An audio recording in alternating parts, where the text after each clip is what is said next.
नमस्कार दोस्तों, क्या आप एक सीएससी वीएलई है और आप अपने डिजिटल सेवा पोर्टल से प्रधानमंत्री फसल बीमा योजना, motor insurance, life insurance, health insurance और टर्म इंश्योरेंस जैसे कई बड़ी सरकारी सर्विसेज को कस्टमर तक प्रोवाइड कराना चाहते हैं, लेकिन प्रॉब्लम यह है कि आपका जो डिजिटल सेवा पोर्टल है वहां पर सभी इंश्योरेंस सर्विसेज एक्टिवेट नहीं है या फिर पूरी तरीके से एक्टिवेट नहीं है। तो आपका भी डिजिटल सेवा पोर्टल में अगर सभी इंश्योरेंस सर्विसेज एक्टिवेट नहीं है तो ये वीडियो आपके लिए बहुत ही ज्यादा इंफॉर्मेटिव और हेल्पफुल रहेगा। इस वीडियो में मैं क्लियर एंड क्रिस्टल वे में बताऊंगा किस तरह से आप अपने डिजिटल सेवा पोर्टल से सभी इंश्योरेंस सर्विसेज को एक्टिवेट करेंगे और अपने कस्टमर तक प्रोवाइड कराएंगे। दोस्तों, इंश्योरेंस सर्विसेज को एक्टिवेट करने के लिए सीएससी में दो तरह का एग्जाम होता है, वीएलई आईएनएस और सीएससी रैप। इन दोनों एग्जाम को देने के बाद ही आप अपने डिजिटल सेवा पोर्टल से इंश्योरेंस सर्विसेज यानी कंप्लीट इंश्योरेंस सर्विसेज को एक्टिवेट कर सकते हैं। आज की इस वीडियो में मैं आपको वीएलई आईएनएस और रैप दोनों में क्या डिफरेंस है, कौन सा एग्जाम आपको देना चाहिए, कौन सा एग्जाम किसके लिए है, इसका रजिस्ट्रेशन प्रोसेस क्या रहने वाला है, किस तरह से आपको मॉड्यूल कंप्लीट करना है और साथ ही साथ सबसे इंपॉर्टेंट फैक्टर जो है लाइव एग्जाम आपको किस तरह से देना है, किस तरह का एनवायरनमेंट यहाँ पे होता है और कैसे आप तमाम कामों को करने के बाद आप अपने डिजिटल सेवा पोर्टल पर इंश्योरेंस सर्विसेज को एक्टिवेट करेंगे। तो देखिए, सीएससी रैप और वीएलई आईएनएस दोनों का मॉड्यूल और एग्जाम प्रोसीड्योर पहले से काफी ज्यादा बदल चुका है। तो 2026 में क्या क्या चेंजेस आया है और किस तरह से आप वीएलई आईएनएस और रैप दोनों एग्जाम दे सकते हैं, दोनों में से आपको जो भी ठीक लगे या दोनों में से आपके लिए जो भी सुइटेबल हो आप उसको दे सकते हैं। वीएलई आईएनएस और रैप दोनों में क्या क्या डिफरेंस है मैं इसको बता देता हूं। तो देखिए, वीएलई आईएनएस और रैप दोनों लगभग एक ही तरह का एग्जाम है, लेकिन दोनों का कुछ मेजर डिफरेंस है यहाँ। जैसे कि वीएलई आईएनएस अगर आप देते हैं तो आप अपने डिजिटल सेवा पोर्टल से कुछ इंश्योरेंस रिलेटेड काम को ही कर सकते हैं, बाकी जो काम है यहाँ पे इनएक्टिव होगा। और साथ ही साथ वीएलई आईएनएस में आपको यहाँ पर 200 के आसपास आपको यहाँ पे फीस देना पड़ता है रजिस्ट्रेशन के बाद, फिर जाके मॉड्यूल्स आता है और मॉड्यूल्स कंप्लीट करने के बाद आपको लाइव एग्जाम देना होता है। सीएससी जो रैप एग्जाम है वो भी कंप्लीटली सेम ही है, लेकिन अगर आप रैप एग्जाम को देते हैं तो रैप एग्जाम देने के बाद आप अपने डिजिटल सेवा पोर्टल से सभी इंश्योरेंस सर्विसेज जैसे कि लाइफ इंश्योरेंस, हेल्थ इंश्योरेंस यानी कि तमाम जो इंश्योरेंस सर्विसेज है आप अपने डिजिटल सेवा पोर्टल से कस्टमर तक प्रोवाइड करा सकते हैं। वीएलई जो आईएनएस एग्जाम है ये थोड़ा इजियर होता है रैप एग्जाम से। सीएससी रैप एक एडवांस लाइसेंस होता है जिससे कि आप सीएससी पोर्टल से लाइफ इंश्योरेंस और जनरल सभी इंश्योरेंस का काम कर सकते हैं। लेकिन अगर आप वीएलई आईएनएस एग्जाम को यहाँ पे क्वालिफाई करते हैं तो सिर्फ जो जनरल इंश्योरेंस है like motor insurance, personal accidental insurance, इन सभी कामों को कर सकते हैं और आपको डिजिटल सेवा पोर्टल पे सभी जो सर्विसेज है एक्टिवेट नहीं होगा। रैप और वीएलई आईएनएस दोनों का रजिस्ट्रेशन प्रोसेस एक ही है और पेमेंट प्रोसीड्योर से लेकर सब कुछ एक है, सिर्फ मॉड्यूल्स कुछ रैप एग्जाम में ज्यादा मॉड्यूल्स होता है और एग्जाम थोड़ा यहाँ का टफ होता है।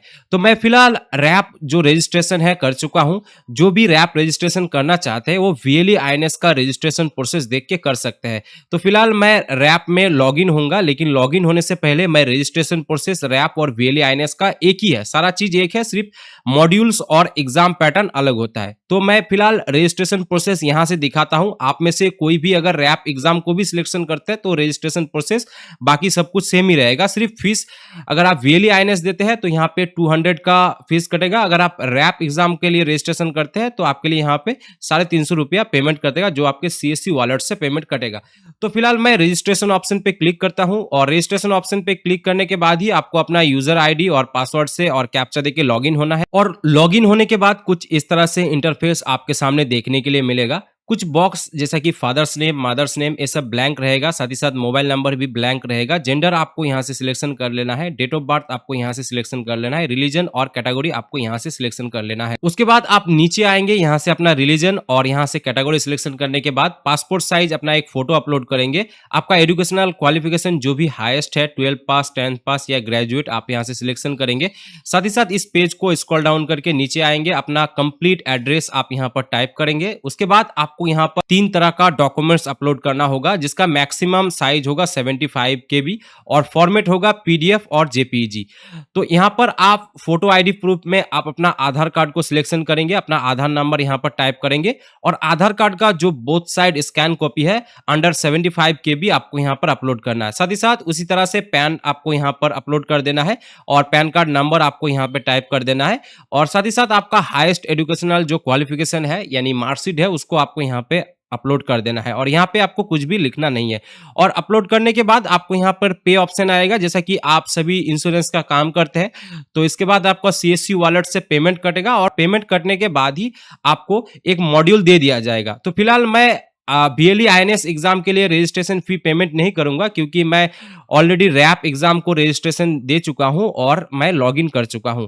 दोनों सेम ही प्रोसीड्योर है। तो फिलहाल मैं मेरा जो रैप जो आईडी है, यानी कि जब मैं रैप रजिस्ट्रेशन किया था उसमें मैं लॉगिन होता हूं। तो फिलहाल अगर आप आईएनएस को भी देंगे तो आईएनएस आपको यहाँ पे पेमेंट होने के बाद आप यहाँ से लॉगिन ऑप्शन पे जब क्लिक करेंगे तो आपका लॉगिन हो जाएगा। तो फिलहाल मेरा रैप में रजिस्ट्रेशन हो चुका है, जैसा कि मैंने पहले ही बताया।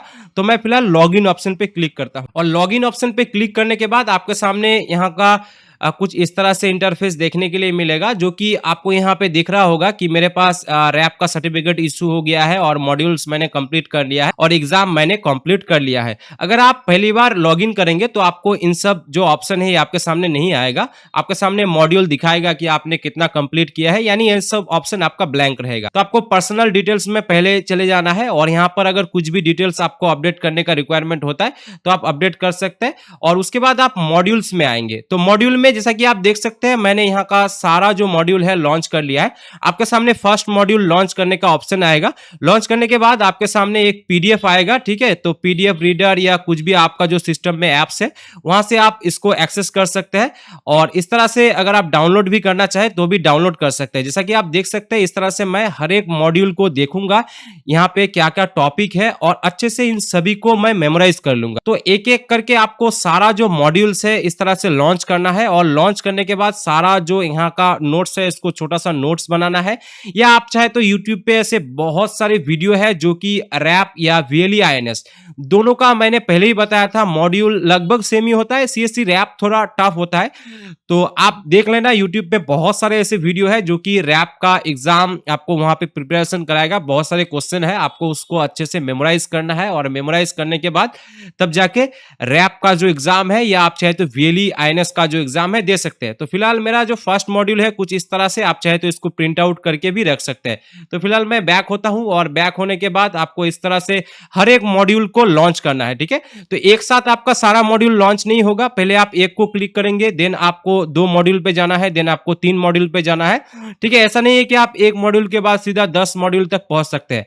और यहाँ के एग्जाम में बैठने के लिए मिनिमम आपको 5 मॉड्यूल तो कंप्लीट करना ही है, तभी जाके आपका एग्जामिनेशन का जो इंटरफेस है, ठीक है, आपका ये खुलेगा। तो मेरा यहाँ पे ऑलरेडी एग्जाम दिया हुआ है तो इसलिए शायद यहाँ पर ऑप्शन नहीं आएगा, लेकिन मैं फिर भी आपको यहाँ पे दिखाऊंगा कि किस तरह का एग्जाम यहाँ पे होता है। तो सभी जो आपका मॉड्यूल्स है इसको अच्छे से मेमोराइज करने के बाद आपको एग्जामिनेशन वाले ऑप्शन पे आना है और यहाँ पे मुझे दिखा रहा है you have already completed your exam. तो मैंने अपना कंप्लीट एग्जाम यहाँ पे कर लिया है, इसलिए मेरे पास ऐसा इंटरफेस आ रहा है। तो आपको यहाँ पे ध्यान रखना है कि यहाँ का आपका टोटल 100 क्वेश्चन होगा, उसमें कोई भी आपका नेगेटिव मार्किंग नहीं होगा और टाइम रहेगा आपका 60 मिनट, ठीक है। अगर आप चाहे तो बीच में किसी भी क्वेश्चन को स्किप करना तो स्किप कर सकते हैं, लेकिन इसमें कोई नेगेटिव मार्किंग नहीं है, ठीक है। और सारा जो क्वेश्चन है वो आपका एमसीक्यू टाइप ही रहेगा। आप जो भी आप मेमोराइज किए हैं या यूट्यूब से आप रिमेंबर किए हैं उसी रिलेटेड आपका क्वेश्चन यहाँ पे आएगा। आप चाहे तो इसको हिंदी में भी सिलेक्शन कर सकते हैं। मैं फिलहाल इंग्लिश में ज्यादा कंफर्टेबल था तो इसलिए मैंने यहाँ पर इंग्लिश सिलेक्शन किया है, ठीक है। और इसके बाद आपको यहाँ पर नेक्स्ट करने का ऑप्शन आ जाएगा। नेक्स्ट करने के बाद आपको एक अलग ब्राउजर पे आपको ले लिया जाएगा, आपका कैमरा और आपका माइक का परमिशन मांगेगा। ध्यान रखना है जब आप एग्जाम देंगे आपका कैमरा और माइक क्लियर होना चाहिए ताकि, और प्रॉपर इंटरनेट कनेक्शन होना चाहिए ताकि बीच में आपका एग्जाम लैग ना हो। तो ज्यादा यहाँ पर टफ नहीं होता है, अगर आप अच्छे से पढ़ेंगे तो आप यहाँ पर कंप्लीट कर लेंगे। और अगर आप कंप्लीट कर लेंगे तो साथ ही साथ आपको उसका रिजल्ट शो हो जाएगा और सर्टिफिकेट भी साथ में ही जनरेट हो जाता है, यानी इंस्टेंट आपका जो सर्टिफिकेट जनरेट है हो जाएगा। साथ ही साथ आपका जो वेलकम लेटर है और सर्टिफिकेट आपको इंस्टेंट मिल जाएगा। तो मेरा फिलहाल वेलकम लेटर ये है, जैसा कि आप स्क्रीन पे देख सकते हैं, ये मेरा वेलकम लेटर है और साथ ही साथ ये मेरा जो रैप सर्टिफिकेट है ये भी आप स्क्रीन पर देख सकते हैं। और रिजल्ट के बारे में अगर मैं बात करूं तो मॉड्यूल पहले से काफी काफी ज्यादा बदल चुका है और मैंने 1 घंटा का जो एग्जाम है लगभग 15 मिनट में दिया था, क्योंकि मेरा शॉप में बहुत ही ज्यादा भीड़ रहता है, मुझे टाइम नहीं मिला था, तो इसीलिए मैंने यहाँ पर स्कोर बहुत ही ज्यादा कम किया है। अगर आप अच्छे से पढ़ाई करेंगे और अच्छे से ज्यादा टाइम से आप इस एग्जाम को देंगे तो आपका मार्क्स मिनिमम 60% तो आ ही जाएगा। यहाँ पर मेरा टाइम की वजह से थोड़ा यहाँ का मार्क्स मेरा कम आ गया है, हालांकि मैं पास हो चुका हूँ, ठीक है। तो मैं यहाँ पर पास हो चुका हूँ और पास होने के बाद जब आप डिजिटल सेवा पोर्टल पे लॉगिन करेंगे ना, तो लॉगिन करने में क्या होगा, आप जब भी लॉगिन करेंगे अपना डिजिटल सेवा पोर्टल, तो साथ ही साथ कुछ सर्विसेज है जो कि एक्टिवेट हो जाएगा, ठीक है। यानी आप इंस्टेंट उस सर्विसेज को, अगर आप इंश्योरेंस सर्विसेज में आएंगे